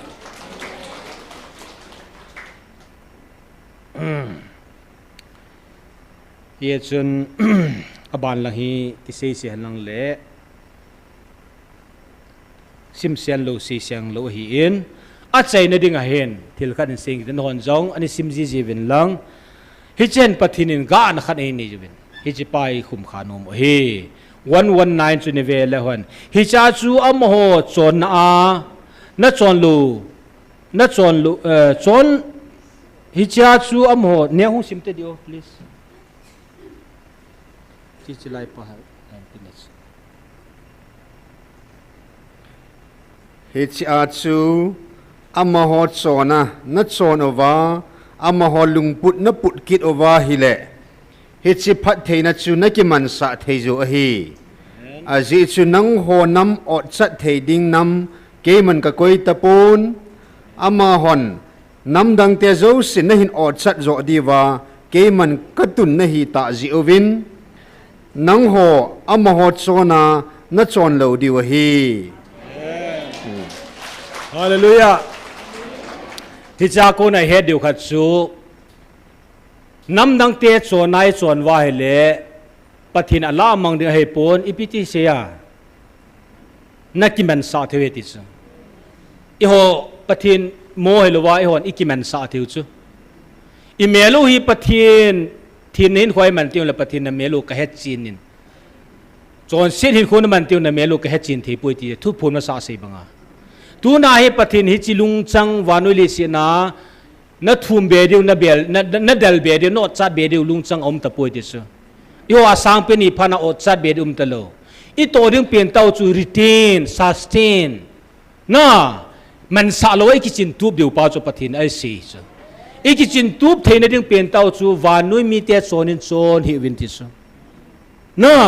tu chunga thilo pi ta chu isu to thimu ngai hi chi rapture ki ka lagaw gi lohon kyo strategy thumu me ti chu khatna mobile hin how sumla pai ngai lu nen thumna chu sex he ti chu hi chi ho ako na hi ikitim zo wa hele tu na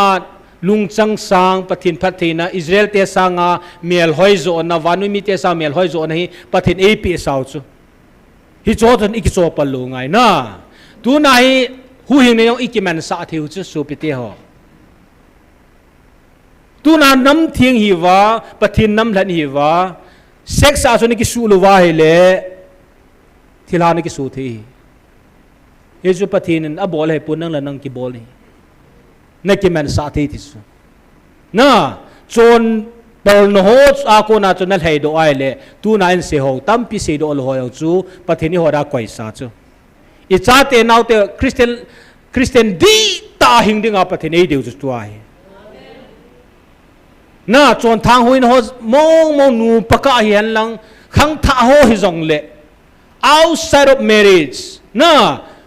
easy tailo lunggel ngai tu ni ho chu hi chi pathil lo pi na chu ki man sa the wa da mun chi na theu ima kho wam cha hi chi na dinga hoi do ring pe i ma chadang hi loi pathin dei banga hin khuman chu hi Christian di ta chu hi cha chu maintain wai le hoi na jong ho san jong chi na jong thim na jong wanoi mi te sanga sangzo ano na dal du ma cham ta poi na bol thei pen sam ho chon na wanui mi te chona na chon lo diu hi ti pa chu pathin in ei thil nau hi yon bol di dang ompoi iti lam hlau wam iti chon wam sam 11 na chna hoi langa koi to khom ni ham ipi thu na se ham na gel jing ipi ham koi hoi la koi thu ma na chon ham ti pa chu pathin in tunia hi chilaya in sim do ta sun imme to wai le ima khu chu pathin in pathin hling sena e koi pi saw hi isin ho pathin pathi bu pi lang bon chanding ho tin lalam kai hol la kharin hol pi win tin to ai taw ni point hi le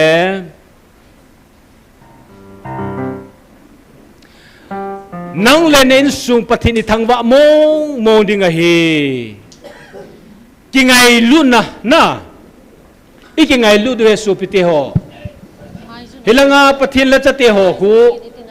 mo ngai lu vin ka ti he na hi jelanga pathin la cha te ho i vet vai i ki mo ngai lu jeng de he khala ki mo ngai lu no te na ke the to pu tin hoi jam a phalu jam lo skim nan te hi wanga ki ngai lu na i ke kar pom te ni dio zinga counseling na avele gel do tin tipu kim lo ho eji counseling camp to ki ngai lu na i ho la pun the ni ding chang thuma da chu taw na man dio a chai ne ki hung pang ka nge Hosanna samjingan o hallelujah amen Hosanna samjingan o Lem Krista ahung pinge Bethlehem matu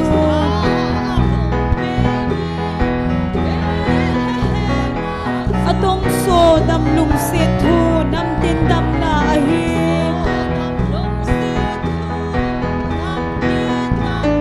ki pa in sau hite Hosanna ti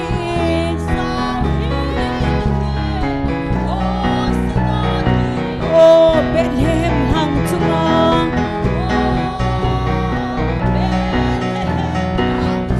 tun sor ko ahung va e hil kim fiel uvin koi hile chu hin na va thano mata sane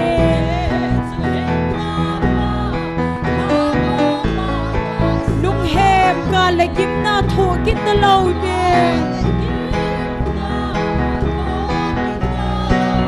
akidangin alaw pi e cham na leng pa chu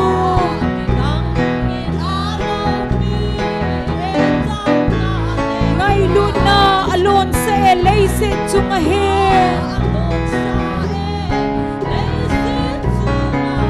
sen na ko nei ha to thei na diwa hunga he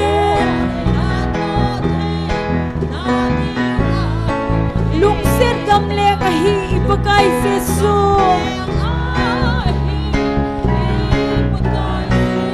oh Bethlehem hang chunga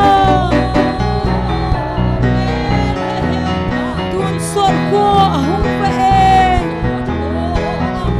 hil kim piel uvin koi hile chu hin na ba thano ma ta sane lung hem ka lagip na thong kitalaw de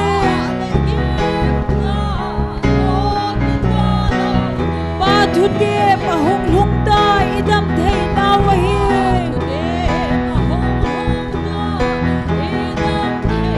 ngai lu na along le ne Calvary atsun amen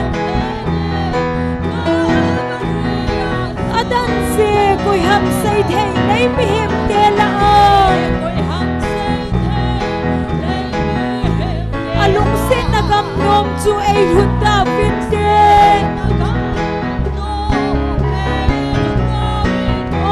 Bethlehem hang chunga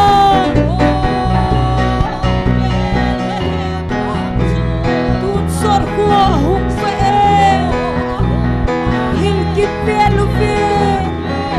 koi hile chu hin na ba thano ma ta sane lung he ka le gim na thong ki ta lo de Zion lo pina pakai bangsa ai hol pau chu van man khu pi ten i chong leo nang zo de lo de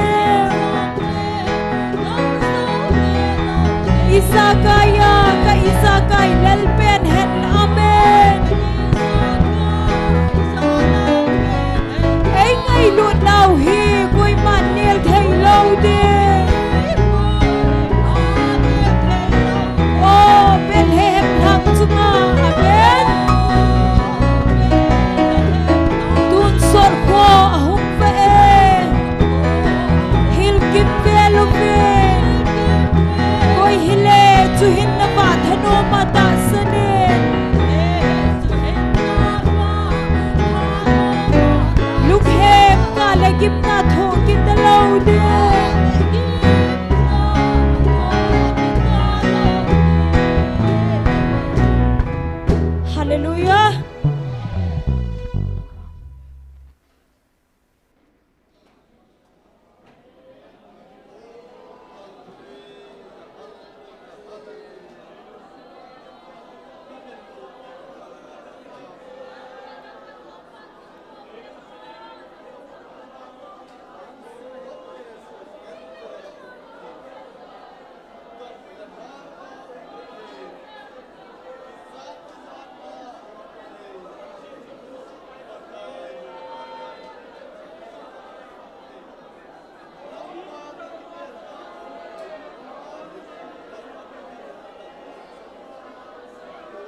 ka kipaw we hepa tuni ka pram te ho zong abola panin pakai nang inay mang savin ka pram te ho sai thia nei ko zuwa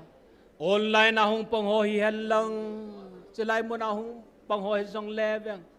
ka pram te ho dam sela nei sai sa ta jin hallelujah nang ka thang wa we hepa tu na zong o vanoi le sin na lungchang sang pina nei pi ta jin hallelujah nang ka thang wa we